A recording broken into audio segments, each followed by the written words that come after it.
Salam sejahtera saudara-saudara, kembali lagi di dalam renungan harian pada hari ini bersama saya Diki.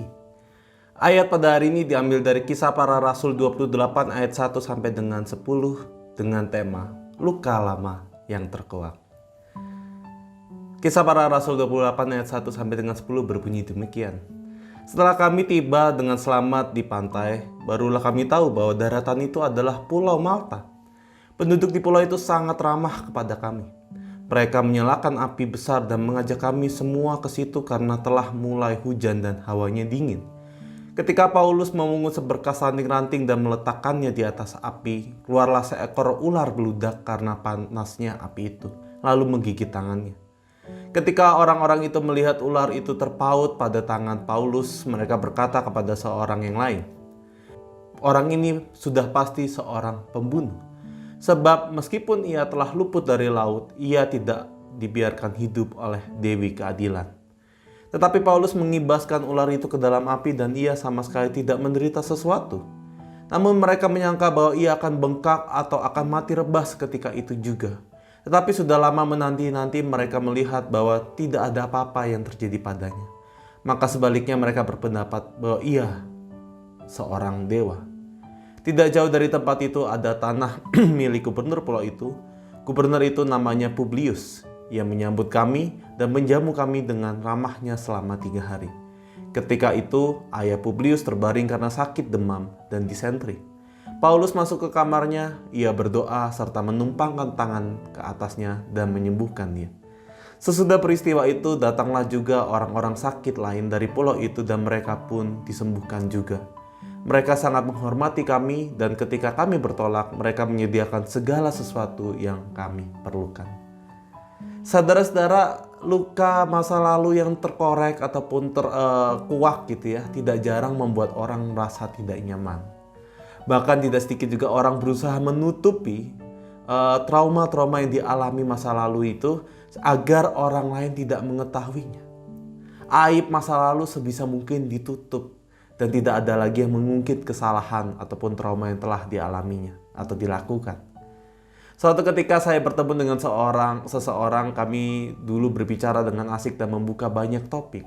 Namun suatu ketika tanpa sadar ketika topik pembicaraan mengenai keluarga, khususnya spesifik kepada seorang ayah, ia pun terdiam, terlihat merasa tidak nyaman dan memilih untuk mengganti topik saja. Memiliki luka batin yang belum pernah terselesaikan, tetapi terbuka lagi, rasanya sangat menyakitkan, membuat kita mungkin merasa mudah tersinggung terhadap topik tersebut atau merasa tidak nyaman. Begitu juga yang dialami oleh Paulus ketika mereka sampai di Pulau Malta. Di Malta mereka bertemu dengan penduduk lokal, mendapat perlakuan yang baik, namun situasi sempat berubah dan menjadi tegang karena ada seekor ular beracun atau ular beludak yang mematuk tangan Paulus. Ular beludak tersebut terkenal akan racunnya yang dapat membuat orang meninggal dalam hitungan jam bahkan menit. Bagi kepercayaan penduduk Malta pada saat itu, dipatuk ular merupakan sebagai bentuk hukuman ataupun kalau kita bisa katakan karma atau keadilan kepada orang-orang yang pernah membunuh.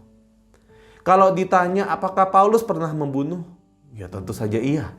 Sebelum ia bertemu dengan Kristus dan mengikut serta menyebarkan Injil, ia adalah sosok yang kejam, ditakuti, penyiksa, dan juga membunuh pengikut Kristus. Jejak masa lalu, masa kelam yang pernah dilakukan oleh Paulus tidak akan pernah hilang. Kenyataan bahwa ia adalah sosok pembunuh tidaklah salah. Status itu merupakan sebuah konsekuensi kekejaman yang pernah ia lakukan. Namun dalam perjalanannya dan pertobatannya, Tuhan mengampuni segala kejahatan yang pernah dilakukan oleh Paulus. Tetapi konsekuensi rekam jejak tetap akan tercatat, tetap ada di dalam masa lalu Paulus dan harus tetap ditanggungnya. Menghadapi situasi ketika aib ataupun luka lama yang terpendam tersebut terkuak, Paulus tidak merespon apapun. Ia hanya mengibas ular tersebut, tidak terjadi sesuatu, dan justru ia datang dipanggil ke rumah Publius, sang gubernur Malta. Dan dapat akhirnya ia menyembuhkan ayah dari Publius yang sedang terbaring sakit dan disentri. Paulus mendoakan ayah Publius dan menyembuhkan dia. Sikap yang dilakukan Paulus ini menunjukkan bahwa ia benar-benar berdamai dengan masa lalunya, ia sudah berdamai dengan dirinya sendiri. Ya betul, dia adalah pembunuh pada masa lalu. Namun dia sadar betul bahwa saya sudah bertobat. Saya sudah berdamai dengan masa kelam yang pernah ia lalui. Dan ia justru dipakai Allah untuk berkarya menyatakan Injil dan kasih Allah di dalam kehidupan. Bagaimana dengan kita? Ketika kita mempunyai luka batin, mempunyai masa lalu yang mungkin aib kalau orang lain ketahui. Apakah kita benar-benar sudah bertobat, berdamai dengan sendiri, dan mengampuni diri sendiri?